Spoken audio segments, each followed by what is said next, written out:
Bismillahirrahmanirrahim. Assalamualaikum warahmatullahi wabarakatuh. Ya, ketemu lagi saudaraku dengan saya Cecep Muhammad Yasin di Duta Suara Network. Ya, saudaraku, saya akan menjawab nih.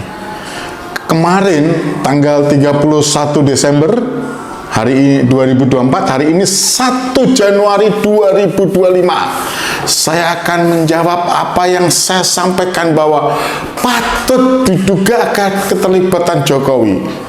Terus terang, beberapa orang bertanya sama saya, apakah yang saya sampaikan dugaan keterlibatan Jokowi dalam permasalahan Harun Masiku, dalam pelarian Harun Masiku yang sekarang tidak tertangkap, itu ada hubungannya dengan Jokowi? Kok saya berani menduga? Ini pertanyaan ini datang secara langsung kepada saya, dan ini saya jawab, saudaraku.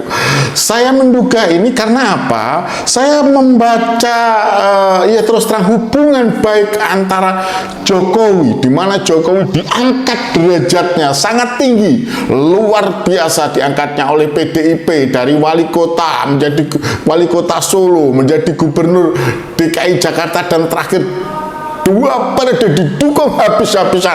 Anaknya pun didukung didukung habis-habisan. Jokowi didukung habis-habisan menjadi Presiden Republik Indonesia, maju mengikuti perhelatan kompetisi atau pilpres ya, dan Jokowi menang 2 kali, saudaraku. Diangkat dari seorang yang non sewu kualitasnya biasa-biasa saja, hanya seorang pengusaha kecil-kecilan kayu, pengusaha mebel, dan berikutnya juga mantunya, anaknya, semuanya didukung oleh Jokowi, dan kebijakan-kebijakannya didukung oleh Jokowi. Dan ini tentulah, kalau saya menduga, pasti berhubungan dengan Harun Masiku itu ada kemungkinan besar patut diduga peran serta Jokowi, sehingga sosok Harun Masiku yang biasa-biasa saja tidak bisa ditangkap oleh KPK, bahkan dilindungi, dilindungi ketika mau ditangkap di PTK oleh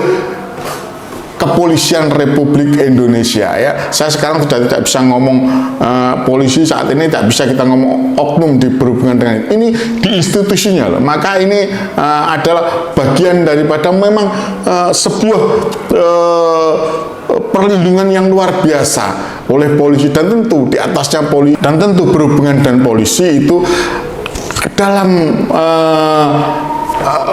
aturannya, dalam kode kedudukannya, polisi bertanggung jawab terhadap presiden, dan tentulah polisi kalau sudah seperti itu tentu saja ada patut diduga karena berada di bawah presiden, di mana saat itu presidennya adalah Jokowi, maka patut diduga Jokowi ikut cawe-cawe di sini. Dan ini hari ini saya membaca pada hari Selasa itu kemarin ya, Selasa 31 Desember 2024, CNN itu memberitakan dengan judul Ex penyidik KPK akui relasi PDIP Jokowi sempat hambat kasus Hasto.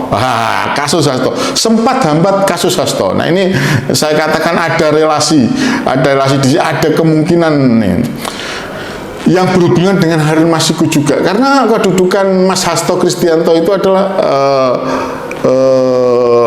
Sekjen PDIP. Saya tidak bermaksud membela Mas Hasto Kristianto ataupun saya bermaksud menjatuhkan beliau, tidak. Saya ada 2-3 kali bertemu dengan beliau, dan beliau akrab, kita temui begitu enak diajak ngomong, sehingga saya merasakan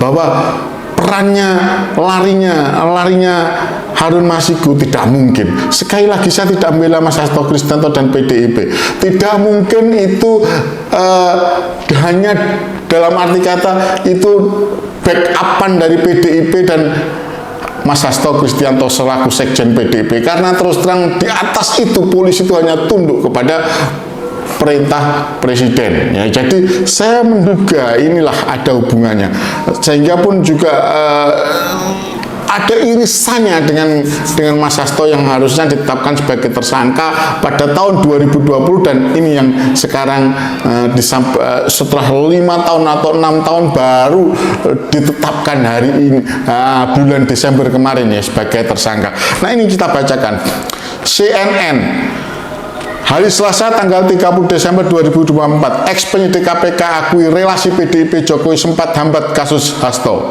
Jakarta, CNN Indonesia. Ex penyidik Ronald Paul Sinyal mengklaim kedekatan PDIP dengan Presiden ke-7 RI Jokowi Dodo sempat membuat KPK takut untuk menetapkan Sekjen PDIP Hasto Kristianto sebagai tersangka kasus Harun Masiku. Nah, ini kembali lagi, Harun Masiku berhubungan dengan Harun Masiku. Inilah yang kita lihat sendiri sisi sebelumnya, era saat kepemimpinan kemarin, kan antara PDIP dengan Presiden RI Jokowi masih kompak. Ada faktor dalam tanda kurung takut seperti itu, kata Ronald dalam CNN Indonesia Political Show Senin tanggal 30 Desember 2012 malam. Ronald mengatakan kedekatan ex ketua KPK Firly Bahuri dengan PDIP juga menghambat upaya lembaga anti rasuah menetapkan Hasto sebagai tersangka. Ia pun menyebut hambatan-hambatan masih kerap diceritakan para penyidik KPK pasca peristiwa tes wawasan kebangsaan yang mendepak sejumlah penyidik KPK. Ini mendepak Novel Baswedan dan kawan-kawan, mendepak orang-orang yang baik, orang-orang yang berkualitas di KPK ya. Mas Rosa ini Rosa yang disebut. Penyidik kasus Harun Masiku dan rekan-rekan lainnya di penyidikan itu sangat kental sekali hal tersebut, tutur dia. Jadi dirasakan oleh Mas Rosa ini, AKBP Rosa atau Kombes kan. Ada pengaruh kekuasaan pada itu. Ya, bisa kita lihatlah sendiri sekarang sambungnya. PDIP dengan Jokowi sempat memiliki hubungan yang erat sejak Jokowi masih kader PDIP dan diusung Pilwalkot Solo hingga menjadi presiden selama periode 2014 hingga 2024. Namun hubungan tersebut mulai merenggang setelah Jokowi mendukung Prabowo Subianto di Pilpres 2024. Dukungan Jokowi berbeda dengan PDIP yang mendukung Ganjar Pranowo. Namun ternyata PDIP telah mengambil sikap untuk memecat Jokowi. Ya, Teranyar PDIP telah mengambil sikap untuk memecat Jokowi karena dianggap telah melakukan pelanggaran etik berat dan mencederai demokrasi. Adapun Hasto telah ditetapkan sebagai tersangka dalam 2 kasus, yakni suap dan perintangan penyidikan atau obstruction. Penetapan Hasto ini baru terjadi setelah perjalanan kasus Harun Masiku berjalan selama 5 tahun. Hasto ditetapkan sebagai tersangka pada 23 Desember 2024. Nah, ini saudaraku, berhubungan dengan penetapan ini, saya meyakini, kita boleh meyakini, kita boleh menduga. Saya menduga dan sangat meyakini bahwa tidak tertangkapnya Harun Masiku itu berhubungan dengan, ya mohon maaf, kekuasaan yang dipegang oleh Pak Jokowi. Dan saya berharap semoga saja dengan kondisi saat ini itu akan terbuka, bahwa Mas Hasto akan berbicara apa yang terjadi. Kok kenapa bisa polisi melindungi Harun Masiku yang ketika itu mau ditangkap oleh KPK di PT IKA. Ini besar harapan rakyat, besar harapan saya sebagai seorang praktisi hukum, terus terang hukum di negara kita ini jelek, dan itu semua karena, mohon maaf, aparatur penegak hukumnya, dalam hal ini polisi, jaksa, hakim, semuanya brengsek. Harun Masiku tidak bisa ditangkap walaupun sudah di depan mata di PT IKA, dilindungi sedemikian rupa, bahkan mohon maaf, penyidik KPK-nya, petugas KPK-nya yang akan menangkap Harun Masiku tambah dibikin jatuh, dibikin knalpot, dibikin kayak apa ya, tidak punya kemampuan, sehingga Harun Masiku bisa melenggang keluar dari PT IKA. Dan begitu juga fakta saat ini menunjukkan polisi sudah menetret notis, tapi ya itu tadi, Harun Masiku hanya bisa diketahui jejaknya di sana, tapi sepertinya tidak ada upaya untuk melakukan penangkapan. Entah kenapa. Apakah karena ini, saya yakin kalau ini hanya berhubungan dengan Mas Hasto Kristianto saja yang melindungi, kembali lagi, kalau ini hanya berhubungan dengan Mas Hasto Kristianto saja yang melindungi Harun Masiku, tidak mungkin Mas Hasto ditetapkan sebagai tersangka kalau itu ada hubungannya. Tapi bisa jadi ini blunder blundernya Jokowi mungkin ya, patut saya duga blunder, dan Jokowi dalam hal ini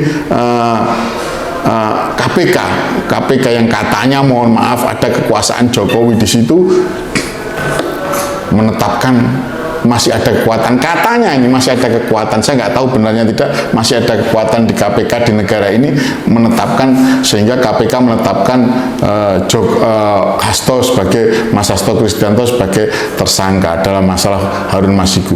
Sungguh saya tidak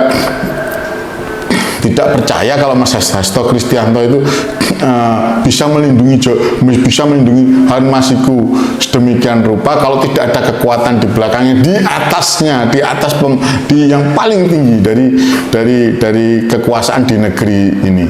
Ya, dalam hubungannya ini, ya, saya kembali lagi berkeyakinan bahwa tidak mungkin ada,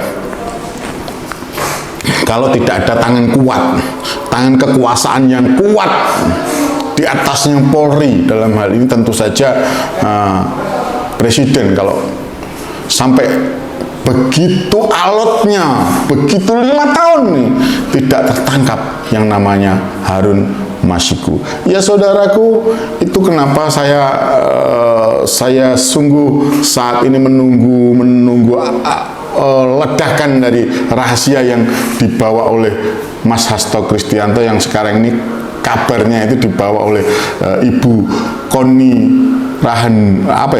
Koni pengamat militer, Ibu Koni, Profesor Koni, ya, saya yang jelas Profesor Koni Bakri yang belakangnya itu namanya, itu yang dibawa ke Rusia, dan rakyat Indonesia sungguh sangat mendambakan upaya mengungkap kasus ini sebenarnya apa yang terjadi, kok sosok Harun Masiku itu pelariannya begitu istimewa dan tidak bisa ditangkap polisi, hampir, ya saya katakan tidak mampu, KPK pun juga tidak mampu. Ini besar harapan rakyat yang mungkin sebagian besar aktivis menyuarakan, dan ini saya mencoba untuk menyampaikan, mewakili suara mereka. Ayo Mas Hasto Kristianto, dibuka peran Jokowi berhubungan dengan Harun Masiku, dan peran Jokowi berhubungan dengan, ya mohon maaf saja, keculasannya, dugaan keculasan banyak sekali saudara Mas Hasto, dan ini membutuhkan jiwa negarawan jenengan untuk membuka perkara ini. Terus terang, negara ini saat ini mau kita akui atau tidak hancur karena yaitu kalau menurut saya di bawah kepemimpinan Joko Widodo, hutang naik berlipat-lipat, hutang naik 300% sampai 400% naiknya. Ini ugal-ugalan, anak-anaknya dijadikan semuanya dari seharusnya kondisi seperti ini harus dilihat oleh polisi, harus dilihat oleh KPK untuk ditindaklanjuti. Saya yakin Pak Prabowo akan membiarkan kalau memang Pak Jokowi salah, karena Pak Prabowo sendiri juga merasakan apa yang kita rasakan semua. Pak Prabowo yang disampaikan beberapa kali Pak Prabowo, sampai beliau mengatakan kalau begitu parahnya negara ini di eranya Pak Jokowi, ya, di eranya Joko Widodo, di eranya Presiden Joko Widodo, parahnya sampai beliau akhirnya keceplosan, mungkin saking mangkalnya, mungkin saking sudah jengkelnya, sampai beliau ngomong kalau ada koruptor yang mengakui dan mengembalikan dengan baik-baik, akan diberikan maaf, akan ampunan. Ini kan bentuk daripada kekesalan Pak Prabowo Subianto atas kasus-kasus korupsi yang saat ini benar-benar telah meluluhlantakkan negara kesatuan Republik Indonesia. Sungguh Indonesia bukan karena terorisme, bukan karena radikalisme, karena sungguhnya saya tidak merasakan ada terorisme di Indonesia, dan saya tidak merasakan ada radikalisme, tapi yang saya rasakan adalah radikalnya para koruptor menggarong negeri ini, dan sungguh aparat penegak hukum sangat-sangat tidak manusiawi, sangat-sangat merendahkan diri dengan fakta hukuman yang rendah kepada para pelaku koruptor. Dan yang terakhir, bayangkan, hampir 300 triliun, 270 berapa saya nggak tahu, yang pasnya saya kurang tahu, tapi saya mendengarnya hampir 300 triliun digarong oleh Harvey Muiz, ya, itu hukumannya hanya 6,5 tahun. Dan kita melihat satu lagi, Lim atau siapa itu, Herlina Lim atau siapa, saya kurang begitu paham, itu temannya hanya kena 5,5 tahun. Bayangkan Gus Nur yang hanya menyuarakan, sekali lagi, saya bukan pendukungnya Gus Nur, saya hanya saudara dengan Gus Nur sesama muslim. Bagaimana Gus Nur menyuarakan kebenaran, terlepas orang memandang beliau apa, silahkan, tapi Gus Nur menyuarakan kebenaran hanya melalui saluran yang sekarang ini juga saya sampaikan. Itu setelah saya baca kemarin, dituntut 10 tahun penjara dan diputus 6 tahun 4 bulan, kalau nggak 6 tahun 5 bulan, hampir sama dengan Harvey Muiz yang menggarong uang ratusan triliun rakyat Indonesia. Ini yang bisa saya sampaikan. Ayo Pak Prabowo, benahi polisi, benahi jaksa, benahi hakim, benahi KPK. Dorong Pak Prabowo untuk mereka bertindak adil, semua sama di hadapan hukum. Termasuk tolong Pak Prabowo, ada tersangka yang bernama Firly Bahuri, ayo Pak Prabowo, itu segera dilakukan perintah pada kepolisian untuk melakukan penahanan, karena ini sudah sangat lama. Negara ini rusak karena tingkah laku atau perbuatan daripada aparat penegak hukum yang tebang pilih. Itu dari saya. Fisabilillah fastabikul khairat. Wassalamualaikum warahmatullahi wabarakatuh. Jangan lupa peduli Palestina. Sisihkan sedikit rezeki kita yang tidak akan membuat kita miskin, tidak akan membuat kita menderita, tapi akan menjadikan kita menjadi nanti insya Allah penolong kita di akhirat kelak. Itu dari saya, Cecep Muhammad Yasin, Wong Kediri, bersama Duta Suara Network.